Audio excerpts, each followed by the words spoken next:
भूतिया ट्रेन। रात का समय था। घने जंगल के बीच से एक ट्रेन गुजर रही थी। ट्रेन का नाम था काल रात्रि एक्सप्रेस। इस ट्रेन के बारे में कई कहानियां मशहूर थी, लेकिन कोई भी उन पर यकीन नहीं करता था। कहा जाता था कि इस ट्रेन में जो भी चढ़ता है वो कभी वापस नहीं लौटता। राहुल, एक युवा पत्रकार, इस ट्रेन की कहानियों की सच्चाई जानने के लिए उसमें सवार होता है।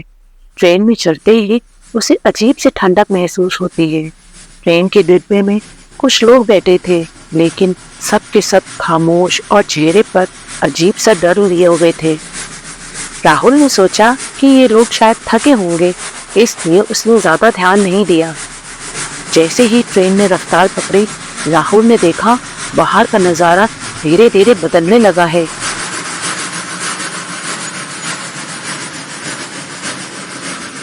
घना जंगल और घना हो गया है और चांद की रोशनी धुंधली होती चली गई है। अचानक एक बूढ़ा आदमी राहुल के पास आकर बैठ जाता है। उसकी आंखों में एक अजीब सी चमक थी। क्या तुम जानते हो इस ट्रेन पे सवार होना कितना खतरनाक है? बूढ़े आदमी ने धीमे स्वर में पूछा। राहुल ने हंसते हुए कहा, मैं इन सब बातों पे यकीन नहीं करता हूँ, ये सब बकवास है। बूढ़ा आदमी धीरे धीरे मुस्कुराया और बोला, इस ट्रेन से कोई नहीं बच सकता है। ये ट्रेन लोगों की आत्माओं को ले जाती है। राहुल के चेहरे की मुस्कान अचानक से गायब हो जाती है। अब वह उस बूढ़े आदमी को गौर से देखने लगता है। तभी ट्रेन की बत्तियां एक एक करके बंद होने लगती हैं और चारों ओर घना अंधेरा छा जाता है। अचानक ट्रेन में चीखें गूंजने लगती हैं, जैसे कोई अपनी जान बचाने की कोशिश कर रहा हो। राहुल ने अपने चारों ओर देखा, लेकिन वह किसी को नहीं देख पा रहा था। वह बूढ़ा आदमी भी गायब हो चुका था। अब ट्रेन में सिर्फ राहुल और अजीब सी परछाइयां बची थी। उसे लगा जैसे ही परछाइयां उसकी ओर बढ़ रही हैं। वह घबराकर ट्रेन के अगले डिब्बे में भागा, लेकिन हर डिब्बे में वही नजारा था। हर जगह अजीब सी परछाइयां और चीखें गूंज रही थीं। राहुल की सांसें तेज हो गई। उसका दिल जोर जोर से धड़कने लगा। वह समझ नहीं पा रहा था कि ये सब क्या हो रहा है।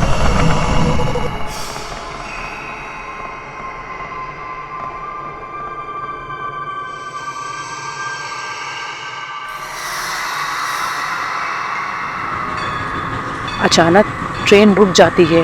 राहुल ने खिड़की के बाहर देखा तो उसे एक पुराना और उजाड़ सा स्टेशन दिखाई देता है। स्टेशन का नाम था मृत्युपुरा। राहुल को अब तक समझ में आ गया था कि वह इस भूतिया ट्रेन में फंस चुका है और इससे बचना नामुमकिन था।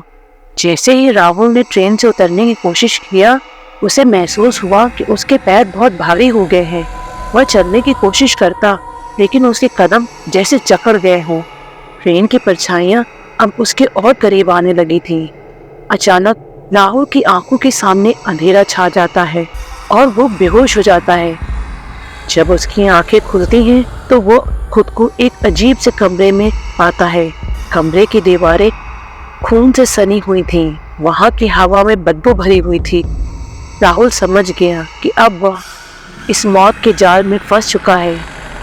उस दिन के बाद से राहुल का कोई अता पता नहीं चला। काल रात्रि एक्सप्रेस अब भी अपने अगले शिकार की तलाश में रात के अंधेरे में दौड़ती रहती है। इस ट्रेन में जो भी चढ़ता है वो कभी वापस नहीं आता।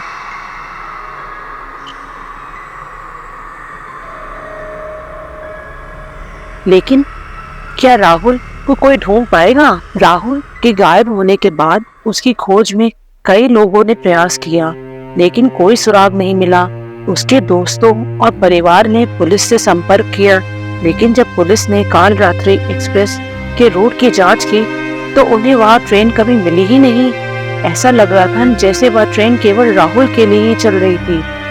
कुछ महीनों बाद राहुल की खोज छोड़ दी जाती है। उसके परिवार ने उसे मरा हुआ मान लिया था, लेकिन उसका एक दोस्त था, रोहित, जो उसी अखबार में काम करता था। राहुल के रहस्यमय ढंग से गायब होने से वह संतुष्ट नहीं था। उसने फैसला किया कि वह खुद काल रात्रि एक्सप्रेस की सच्चाई का पता लगाएगा। रोहित ने राहुल के नोट्स पढ़े जिसमें उसने ट्रेन के बारे में सारी जानकारी लिखी हुई थी। वह जानता था कि यह एक खतरनाक यात्रा होगी, लेकिन उसे राहुल की सच्चाई जाननी थी।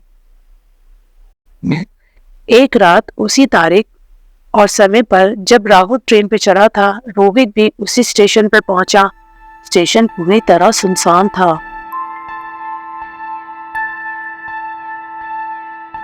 घड़ी के घंटे ने 12 बजाए और जैसे ही आखिरी घंटा खत्म हुआ, काल रात्रि एक्सप्रेस घने धुंध से प्रकट हुई। ट्रेन की काली धातु चमक रही थी और उसमें से निकलने वाली आवाज ठंडी और भयानक थी। रोहित ने अपनी सांसें रोकी और ट्रेन में चढ़ गया। डिब्बे में वही सर्द हवा थी, वही खामोशी, लेकिन इस बार रोहित तैयार था। उसके पास एक कैमरा था जिससे वह हर अजीब घटना को रिकॉर्ड करने वाला था। जैसे ही ट्रेन ने रफ्तार पकड़ी, वही अजीब परछाइयां प्रकट होने लगी। रोहित ने कैमरे से उन परछाइयों को कैद करना शुरू कर दिया। अचानक वह बूढ़ा आदमी फिर से दिखाई दिया, लेकिन इस बार वह और भी अधिक भयानक लग रहा था।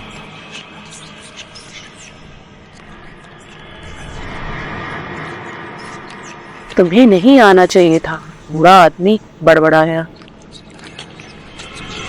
मैं राहुल को ढूंढने आया हूँ, रोहित ने कहा।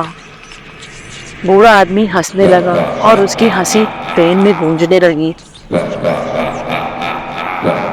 राहुल अब इस दुनिया में नहीं है, वह इस ट्रेन का हिस्सा बन चुका है। रोहित ने देखा ट्रेन के दरवाजे और खिड़कियां अचानक बंद हो गए हैं। बाहर का दृश्य अब एक अजीब सी अंधेरी दुनिया में बदल चुका है।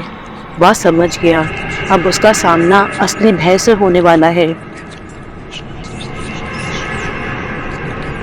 ट्रेन अचानक जोर से हिलने लगी और रोहित ने देखा एक के बाद एक यात्री धीरे धीरे गायब हो रहे थे। उनकी जगह वही भयानक परछाइयां दे रही थी। रोहित के दिल की धड़कनें तेज हो गईं। वह जानता था कि अगर वह कुछ नहीं करेगा तो वह भी राहुल की तरह हमेशा के लिए गायब हो जाएगा। उसने अपने कैमरे में सब कुछ रिकॉर्ड करना जारी रखा और ट्रेन के अंदर घूमने लगा।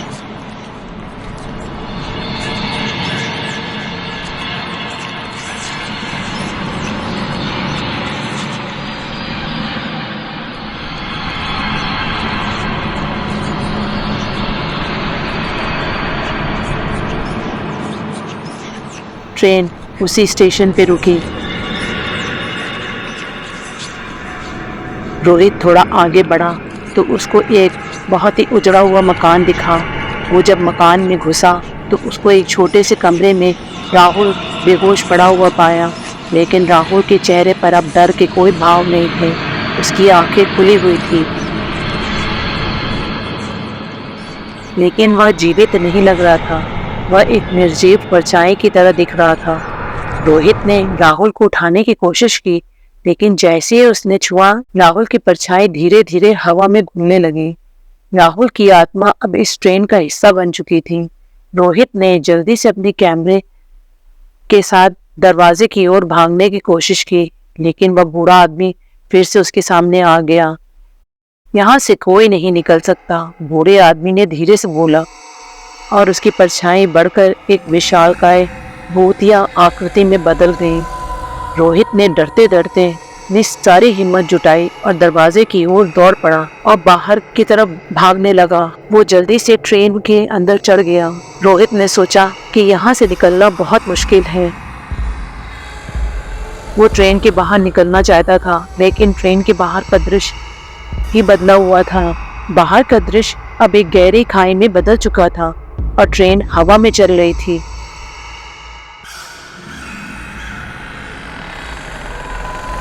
अंत में रोहित ने अपने कैमरे के साथ छलांग लगा दी।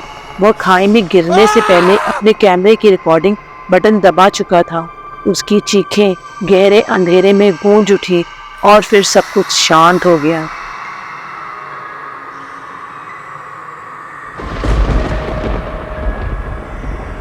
कुछ दिनों बाद रोहित का कैमरा जंगल में मिला।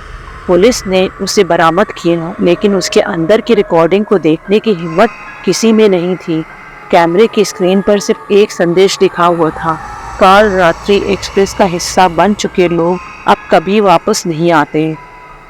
कहते हैं उस रात के बाद काल रात्रि एक्सप्रेस का कोई नामो निशान नहीं मिला, लेकिन जो भी उस जंगल के पास से गुजरता है वह ट्रेन से आने वाली चीखें और डरावनी हंसी साफ साफ सुन सकता है। और कहते हैं उस कैमरे में कैद हुए दृश्य कभी भी नहीं देखे गए, क्योंकि जो भी उन्हें देखता था वह भी उस ट्रेन का हिस्सा बन जाता था। काल रात्रि एक्सप्रेस की कहानी अब केवल डरावनी किस्सों में नहीं बल्कि उन आत्माओं की चीखों में गूंजती है जो उस भूतिया ट्रेन का हिस्सा बन चुके हैं।